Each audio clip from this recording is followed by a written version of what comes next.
Hello everyone. मेरा नाम पूजा पाठक है और अभी मैंने जुलाई 21 में अपना सी एग्ज़ाम क्लियर किया है, वो भी 12th अटेम्प्ट में। तो रजत सर जानते हैं मुझे, तो उन्होंने मुझे मैसेज किया था कि अपनी जर्नी है उस पर एक वीडियो बनाकर मुझसे शेयर करना। तो अभी तक तो टाइम नहीं मिल रहा था। टाइम क्यों नहीं मिल रहा था वो भी बता दूँ। मुझे ना बहुत फ़ियर था कि अगर सीए हो भी जाए तो क्या पता जॉब में क्या रहेगा। तो मैंने सोचा था रिज़ल्ट आती ना मैं उसके पीछे लग जाऊँगी। और सच में मुझे अच्छे डिसेंट ऑफ़र्स मिल रहे हैं, अच्छी कंपनी से मिल रहे हैं। तो अगर तुम्हें कोई कोई बोलता हो ना कि आप सीए बन भी गए तो क्या होगा, अच्छा नहीं मिलता, ऐसा कुछ भी नहीं है। आप सीए जैसे ही बनते हैं ना, इंडस्ट्री आपके लिए खड़ी है। और ये मैंने एक्सपीरियंस किया, तो अभी पहले वो शेयर कर रही हूँ। हाँ, आगे का बताती हूँ। तो सर चाहते थे कि मैं अपना शेयर करूँ एक्सपीरियंस, तो वो करने के लिए आज आई हूँ। तो उन्होंने एक चीज़ लिखी थी, काम। तो यार, काम रहना बहुत चैलेंजिंग है ऐसी सिचुएशन में। तो मैं ये तो नहीं क्लेम करूँगी हाँ यार बड़े मैंने ग्रेसफुली हैंडल किया किया कुछ एक्सटेंड तक। बट हाँ, ऐसे बहुत टाइम आते थे जब मैं एकदम परेशान हो जाती थी, फ्रस्ट्रेट हो जाती थी, समझ ही नहीं आता था क्या हो रहा है लाइफ में। तो हर चीज़ रही है। और यहाँ पर एक डिस्क्लेमर दे दूँ कि मैंने 12th अटेम्प्ट में क्लियर किया है। पर कभी भी आप ये मत सोचना कि ये चीज़ नॉर्मल है, या मैं भी खुद की भी फेलियर्स को जस्टिफाई नहीं कर रही हूँ। आपको हमेशा फर्स्ट सेकंड मतलब जो भी अटेम्प्ट आपके सामने ना उसको बस टारगेट करके सोचना चाहिए, क्लियर हो जाए कितनी भी मेहनत लगे इसमें। कभी भी इतने आगे तक मत आना। मैंने सर्वाइव किया है बट बहुत पेनफुल होता है, आपकी लर्निंग भी होती है बट होता है यार पेनफुल। तो जो भी अटेम्प्ट दे रहे हो, जिसका भी दिसंबर में है या मई में है या जब भी है, प्लीज़ पढ़ाई बहुत अच्छे से करना। आगे बढ़ती हूँ। तो मेरी जो लाइफ़ है वो बहुत स्मूथ थी आर्टिकलशिप तक। तो मैंने इंडस्ट्रियल ट्रेनिंग पे स्विच कर लिया था, सही चल रहा था सब कुछ। अब ना फिर एग्ज़ाम आ गए। तो एग्ज़ाम में ना इंडस्ट्रियल ट्रेनिंग में ज़्यादा छुट्टी मिलती नहीं है, तो मुझे भी 15 दिन की छुट्टी मिल रही थी। और मेरे सर थोड़े काइंड थे, तो उन्होंने मुझे 1 महीने की छुट्टी कर दी थी कि ठीक है ले लो। तो मैंने 1 महीने प्रिपेयर किया और जब रिज़ल्ट आया तो मेरा स्कोर 188 मार्क्स था। तो फेल होने पे भी मैं खुश थी कि यार मैंने एक्सपेक्ट नहीं किया था कि इतना कम पढ़ के भी मैं क्लियर कर लूँगी। तो मुझे लग रहा था यार भले अभी नहीं हुआ, नेक्स्ट में देखना पक्का हो जाएगा, और सबको लग रहा था। बट मैंने ना होशियारी दिखाई। मैंने क्या किया, मुझे लगा यार एक ग्रुप मेरा प्रिपेयर्ड है तभी तो मेरा ये मार्क्स है, तो इसका मतलब है मुझे सेकंड में ना बोथ दे देना चाहिए। तो मैंने जब आया एग्ज़ाम फॉर्म तो भर दिया बोथ। अब इस टाइम पे मुझे टोका भी गया था कि देखो एक एक करके क्लियर करो। मेरी सिस्टर ने बोला कि आराम से करो, क्या जल्दी है।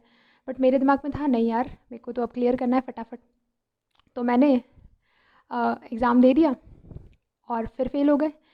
अब जो दूसरी बार फेल हुए तो मैं तो श्योर थी पास हो जाऊँगी, फेल कैसे होगी। तो बहुत ईगो पे ले लिया। अब लगा यार अब थर्ड अटेम्प्ट में तो ना वापस बोल दूँगी और बिल्कुल एकदम एकदम ना क्लियर ही कर दूँगी। तो फिर मैंने एग्ज़ाम दिया और थर्ड अटेम्प्ट में तो मैं 100% श्योर थी कि यार क्लियर हो जाएगा। जीएमसीएस करके बैठ गई कि अब तो बस मेंबरशिप नंबर चाहिए। और जब रिज़ल्ट आया तो वापस फेल हो गई। अब तो जो जितना भी ओवर कॉन्फिडेंस था, कॉन्फिडेंस से भी नीचे गिर के पता नहीं, समझ ही नहीं आ रहा लाइफ में हो क्या रहा है। फिर फोर्थ अटेम्प्ट भी सामने दिख रहा था, तो लगा चलो यार फोर्थ देते हैं। और मैं इतनी बेवकूफ़ कि मैंने तब भी बोथ ग्रुप ही भरा। बेवकूफ़ कह लो या मेरा उस टाइम ही पता नहीं क्या चल रहा दिमाग में, मैंने सोचा नहीं यार बोथ ही देना है। तो मैंने बोथ ग्रुप के लिए वापस भर दिया। पर पढ़ाई ही ना हुए। मैं पढ़ने बैठूँ तो मुझे पुराने नोट्स दिख रहे हैं, रिजल्ट दिख रहा है, एग्ज़ाम हॉल याद आ रहा है कि यार इतनी मेहनत की थी। तो फोर्थ अटेम्प्ट तो मैंने ऐसे ही हवा में ही चला मेरा। उसके बाद ना किसी ने मुझे कहा कि ऐसे करियर पे गैप नहीं होना चाहिए, एक काम करो कि तुम ना जॉब स्टार्ट कर दो। तो मैंने पुणे में जॉब जॉइन कर ली। अब यहाँ पर मैं तुम्हें दो चीज़ कहूँगी। पहली कि अगर आपने 3-4 अटेम्प्ट बहुत मेहनत करके दे लिया ना, तो फिर बैठ के सोचना चाहिए ही कि आपको सीए के साथ कंटिन्यू करना है कि नहीं। हाँ, 7-8 अटेम्प्ट हो गए तब तो लास्ट ऑप्शन ही होता है, या एक आध ग्रुप क्लियर हो। बट अगर आपके बहुत ग्रुप हैं और आपने अटेम्प्ट मेहनत करके दिया हुआ है तो सोचना चाहिए। तो इसलिए मैं ये बिल्कुल नहीं कहूँगी इस वीडियो से कि यार मैंने 12 अटेम्प्ट दिए तो बिल्कुल लगे रहो करते रहो। देखो करोगे तो क्लियर हो जाएगा। मेरे दोस्त तो 16 अटेम्प्ट भी दे रहे हैं, 17 भी दे रहे हैं, नहीं हुआ अभी भी दे रहे हैं। तो करोगे तो क्लियर हो जाएगा। बट यार इतना क्या इसको बड़ी चीज़ बना ली है। जैसे मैंने बना ली थी, मैंने ना बीच में अपना यूट्यूब चैनल चालू किया था। तो मेरे साथ क्या था, मैं वो करती थी पर मेरे दिमाग में चलता सी ही रहता था। तो मुझे लगता था लाइफ में ना ये रिग्रेट रह जाएगा। तो मैंने वापस से पिक किया और वापस से कंटिन्यू किया। बट अगर तुम विदाउट गिल्ट अगर इस चीज़ को छोड़ के कुछ और अच्छा कर सकते हो ना, तो बिल्कुल तीसरे चौथे अटेम्प्ट बाद सोचना भी चाहिए। तो यहाँ पर ये चीज़ थी। और दूसरी चीज़ ये थी कि मुझे किसी ने कहा था कि यार तुम्हारा क्योंकि घर बैठी हुई हो तो एक काम करो जॉब स्टार्ट करो। तो जॉब स्टार्ट भी पता है तब करो जब आपका बिल्कुल एकदम ग्रिप में हो, कि अगर आपको जॉब से ना 15-20 दिन की भी छुट्टी मिल रही है तो आप मैनेज कर लोगे। मैंने शायद नहीं थी मेरी ग्रिप में और फिर भी मैंने ओवर कॉन्फिडेंस में जॉब ज्वाइन किया। इस चक्कर में मेरा एक और अटैम्प्ट मैंने ख़राब करा। तो जॉब करो अगर लगता है कि यार सब चीज़ें ठीक है। बट ऐसा प्रेशर मत लो। सीए बन जाओगे तो जॉब मिल ही जाएगी। ऐसे कोई बहुत गैप की वजह से बहुत ज़्यादा फ़र्क नहीं पड़ता है। ठीक है, 6-7 महीने का गैप ठीक है। तो एक ये चीज़ थी। फिर क्या हुआ, 4th का रिज़ल्ट आया तो पता ही था क्लियर नहीं होगा, तो नहीं हुआ। बट वहाँ पे जहाँ पे सीए फर्म में थी, सब सीए थे, तो यार लगता था कि यार इतना अच्छा कमा रहे हैं और सब कर रहे हैं, तो एक काम करती हूँ वापस से सब छोड़ के ना सीए पे फोकस करती हूँ। तो जॉब छोड़ दी और भोपाल आ गई। अब यहाँ पर जब वापस आई तो वापस वही चीज़ें दिमाग में घूम रही हैं कि यार इतनी मेहनत की थी, नहीं हुआ, ये वो सब फ्रेंड्स बन गए, तो वापस से प्रेशर क्रिएट हो गया। तो 5 6 7 8 अटेम्प्ट भी ख़राब कर दिए उसके पीछे। और इस टाइम में पता है मैं पढ़ती भी थी, पढ़ती भी रहती थी, पर पता नहीं एग्ज़ाम में जाके एकदम ब्लैंक हो जाती थी, या पता नहीं क्या होता था। रात को नींद नहीं आ रही है, खाना नहीं पा रहे हैं, सबसे आइसोलेट कर लिया, दोस्तों से मिलना छोड़ा, शादियों में जाना छोड़ा, गुस्सा आता था, इरिटेशन होती थी, पड़े रहते थे ऐसे ही। तो मुझे फिर बहुत लेट रियलाइज़ हुआ कि भाई ये चीज़ें नॉर्मल नहीं है। तब मैंने सर्च किया इसके बारे में, तो पता चला कि हाँ कुछ प्रॉब्लम है। फिर मैंने डॉक्टर का नंबर निकाला, उनसे बात की, तो उन्होंने कहा कि आपको जो है डिप्रेशन के सिम्टम्स हैं। तो भाई डिप्रेशन मुझे पता तो था, ऐसी कुछ प्रॉब्लम तो चल ही रही है। तो फिर मैंने पूछा क्या इसका है, तो बोला कि आप दवाइयाँ लो। तो दवाइयों के बारे में मैंने पढ़ा था कि साइड इफ़ेक्ट्स बहुत है, तो मैंने कहा आप कुछ और सजेस्ट करो। तो उन्होंने कहा आप मेडिटेशन करो या कुछ लाइफ़स्टाइल में चेंजेस करो। तो मुझे लगा हाँ ये चीज़ ठीक है। तो यहाँ रुक के वही चीज़ आपसे इस बारे में बात करूँगी, मेंटल हेल्थ के बारे में, कि यार आप ना एग्ज़ाम देते देते ना अपनी लाइफ को ऐसे भूल जाते हो ना, कि लगता है यही एग्ज़ाम ही सब कुछ है, और आप भूल जाते हो कि आप कितनी चीज़ें मिस कर रहे हो। और ये ना जो डिप्रेशन है वो एकदम से नहीं आपको अटैक करता है, वो बिल्कुल स्लो पॉइजन की तरह धीरे धीरे धीरे आपकी लाइफ में एंटर करता है और फिर जम जाता है। फिर आपको रास्ता नहीं दिखता इससे निकलने का। इसलिए जब भी आपको प्रॉब्लम फील हो ना लाइफ में, तो पहले ही इसका इलाज ढूंढना शुरू कर दो, जो मैंने शायद बहुत लेट ढूंढा। अगर पहले उस चीज़ से डील कर ली तो लाइफ में इतना सब बिगड़ता नहीं। पर ठीक है, मैंने उस चीज़ को समझा और मैं आगे आई कि हाँ मुझे इससे छुटकारा चाहिए। तो उन्होंने मुझे मेडिटेशन सजेस्ट किया था।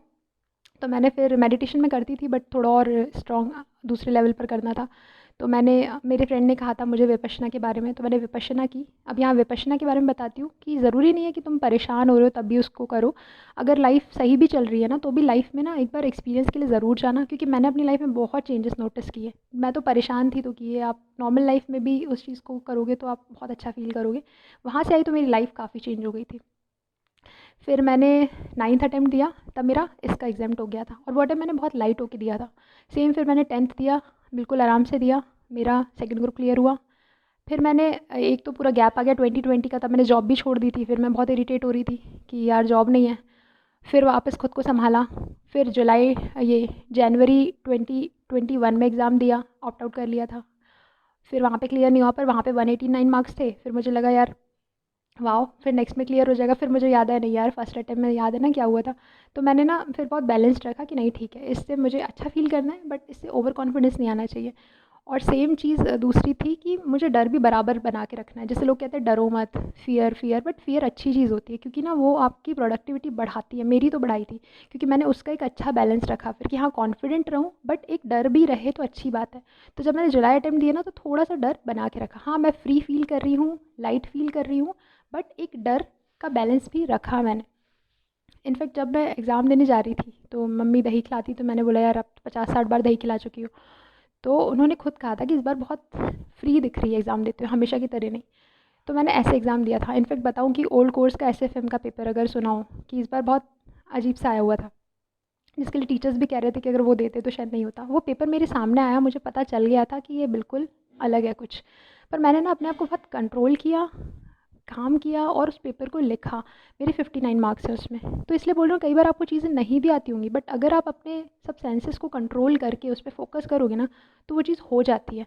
और जो हुई, तो इस बार पेपर अजीब से थे, सबको पता है, पर मैंने ना बहुत लाइटली लिया। मैंने उसको फिर ना ऐसे नहीं लिया कि अरे पेपर अब ऐसा आ गया पैनिक करो, नहीं, मैंने बहुत हल्के में लिया, जो मैं पहले नहीं लेती थी। इसलिए ये नहीं बोल रही हूँ बहुत महान हूँ, पहले मैं भी नहीं लेती थी। पहले जैसे पेपर ऐसे दिखता, क्योंकि आपके 8 पेपर हैं, उसमें से 1 2 तो 3 आएँगे अजीब, आप उसको देख के पैनिक कर जाते हो, बाकी बिगाड़ देते हो। इस बार मैंने सोचा था कुछ भी हो जाए मुझे अपना काम नहीं खोना है, तो वो मैंने मेंटेन करके रखा। फिर रिज़ल्ट आया तो सबके सामने ही है कि क्लियर हो गया था।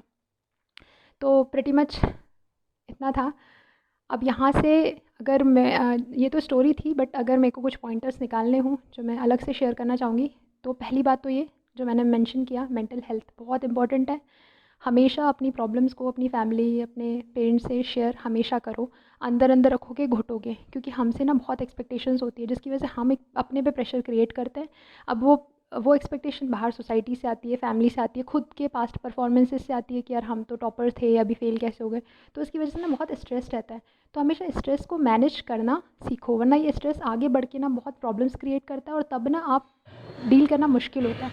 तो अच्छा है कि इसी इसी स्टेज पर आप उससे डील करो और उससे बाहर निकल जाओ।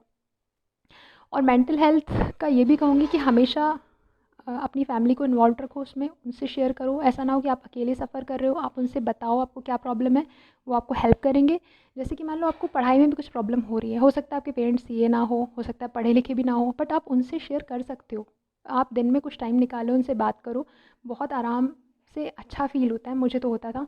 तो आप ये चीज़ ज़रूर ट्राई करना। आपके कैसे भी रिलेशन हो, कई लोग के बहुत पेरेंट्स से अच्छे रिलेशन नहीं है, बट आप उसको अच्छा बनाओ, क्योंकि उनसे ज़्यादा अच्छा ना आपके लिए कोई नहीं चाहता। तो मेंटल हेल्थ में आपका जो हेल्प कर सकते हैं वो आपकी फैमिली है। तो बिल्कुल आप हमेशा उनको वैल्यू करो, उनसे शेयर करो। और डॉक्टर के पास, थेरेपिस्ट के पास जाओ अगर आपको लगता है कंट्रोल नहीं हो रहा। मैंने मेडिसिन नहीं ली, पर आपको लगता है तो वो भी लो। दूसरी चीज़ कि आप ना हमेशा अपनी लाइफ में एक अच्छे मेंटर्स रखो। जैसे मेरी लाइफ में, मेरी जहाँ आर्टिकलशिप की, जहाँ पे इंडस्ट्रियल की, वो बॉसेस मुझे बहुत सपोर्ट करते थे। हर एग्ज़ाम में कॉल करके, मतलब रिज़ल्ट टाइम में कॉल करते थे, बोलते थे ठीक है हो जाएगा, कभी उन्हें गिव अप नहीं करने दिया। तो आपकी लाइफ में अच्छे मेंटर्स होना चाहिए। तीसरी चीज़, हमेशा ना नेगेटिव लोगों को लेके ना थोड़ी सी अपनी थिक स्किन रखो। वो रहेंगे, वो बोलते रहेंगे, वो अपनी समझ से बोल रहे हैं, ठीक है, वो भी प्लान करके नहीं आ रहे कि तुमको बुरा फील कराना है। उनका ऐसा ही है बिहेवियर, सबके साथ ऐसे हैं। पर क्या होता है, हम क्योंकि ऑलरेडी स्ट्रगल कर रहे हैं, तो हमें कोई बोलता है तो बहुत हर्ट होता है।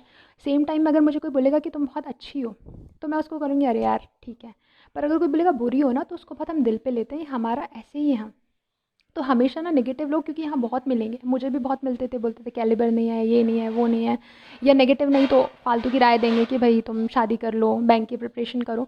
तो इन लोग के प्रति ना अपना रवैया जो है वो थोड़ा ऐसा रखो कि बस सुनो और दूसरे कान से निकाल दो, कभी भी दिल पे मत लेना।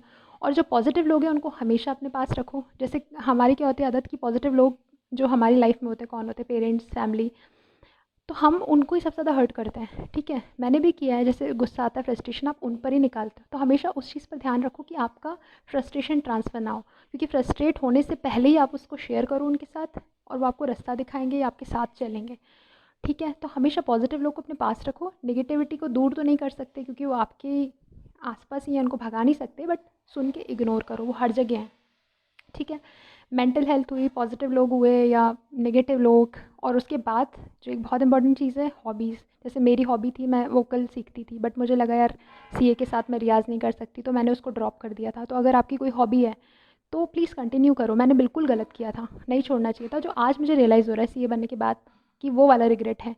तो आप कभी अपनी हॉबीज़ मत छोड़ना। जैसे बीच में मैंने यूट्यूब चैनल चालू किया था कि यार मैं ना अब अगर सीए नहीं हुआ तो ये करती हूँ, तो वो चीज़ मैंने कंटिन्यू नहीं की, बल्कि वो मुझे खुशी देती थी। तो ऐसी कुछ भी चीज़ अपने पास रखो जिससे ना आप हमेशा अच्छा फ़ील करो, फ्री फ़ील करो। तो इतनी तो चीज़ें हैं जो आपको अपने मेंटल लेवल पर करनी चाहिए। फ़िज़िकली भी आप एक्सरसाइज करो, ये सब बहुत फ़र्क पड़ता है बॉडी पे।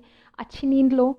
लोग कहते थे यार, मतलब मुझे क्या लगता था जब मैं सोती थी एग्ज़ाम टाइम में, मुझे गिल्ट फ़ील होती थी कि यार अभी 2 बजे तो कोई पढ़ रहा होगा, मैं क्यों सोने जा रही हूँ। वो सब मत सोचो, बहुत ज़रूरी है 7-8 घंटे की नींद आराम से लो। बाकी बचे टाइम में पढ़ाई करो, और वो अच्छी पढ़ाई करो। तो ये सब चीज़ों का ध्यान हमेशा रखना, जो भी दिसंबर अटेम्प्ट दे रहे हैं, आगे के अटेम्प्ट हैं जिनके। और इसके बाद अगर आप अभी फ़ेल हुए हो तो प्लीज़ अपनी कॉपी मंगाओ, देखो। मैंने भी देखी थी, अपने सर को दिखाई थी, उन्होंने बताया कहाँ कहाँ गलती है, वो सब चेक करो। क्योंकि गलती पता नहीं चलेगी तो करेक्ट नहीं करोगे। मैंने नहीं मंगाती थी पहले कॉपी, मुझे लगता था नहीं ठीक है, बल्कि और मेरा कॉन्फिडेंस डाउन होगा। वो बकवास बात है, कोई कॉन्फिडेंस डाउन नहीं होता। इनफैक्ट पहले खोलते टाइम आपकी हार्ट बीट बढ़ेगी, बट जब खुद देखते जाते हो ना तो समझ आता है यार यहाँ तो मुझे लगा था 4 मिलेंगे, यहाँ 2 मिले, क्या गलती है, फिर मैच करो, समझ आता है। तो ऐसी कई सारी चीज़ें हैं जो आपको देख कर ही समझ आएंगी। और आगे तो ज़्यादा कुछ शेयर करने को है नहीं, जब भी होगा मैं बिल्कुल शेयर करूँगी आके। तो काफ़ी चीज़ें सॉर्ट हो गई लाइफ में। और इतनी जो भी जर्नी थी, मुझे लगता है कि अच्छा ही हुआ ये सब हुआ, क्योंकि अब मैं बहुत अलग इंसान हूँ जो मैं हुआ करती थी। अब मेरे रिएक्शंस अलग हैं हर चीज़ पर। पहले पास हो जाती तो भी अच्छा था, नहीं हुई अभी हुई तो भी ठीक है, कोई दिक्कत नहीं है। और बेस्ट ऑफ लक जो भी एग्ज़ाम्स दे रहे हैं या देने वाले हैं। और मैं कुछ हेल्प कर पाऊँ तो हाँ, मुझसे भी बात करो कि मैं कुछ हेल्प कर सकती हूँ कि नहीं। और बस यार, आगे बढ़ते रहो लाइफ में, लाइफ चलती रहती है। किसी भी चीज़ को अपने सीए एग्ज़ाम की वजह से सेक्रीफाइस मत करो, एंजॉय करते रहो, पढ़ाई करते रहो। बैलेंस रखोगे सब कुछ अच्छा होगा। मेरी तरह ऐसे परेशान होके करोगे तो परेशान हो जाओगे और लाइफ में फिर बहुत बाद में पता चलेगा यार ये अच्छे मोमेंट मिस कर दिए। प्लीज़ वो सब मिस मत करना और बेस्ट ऑफ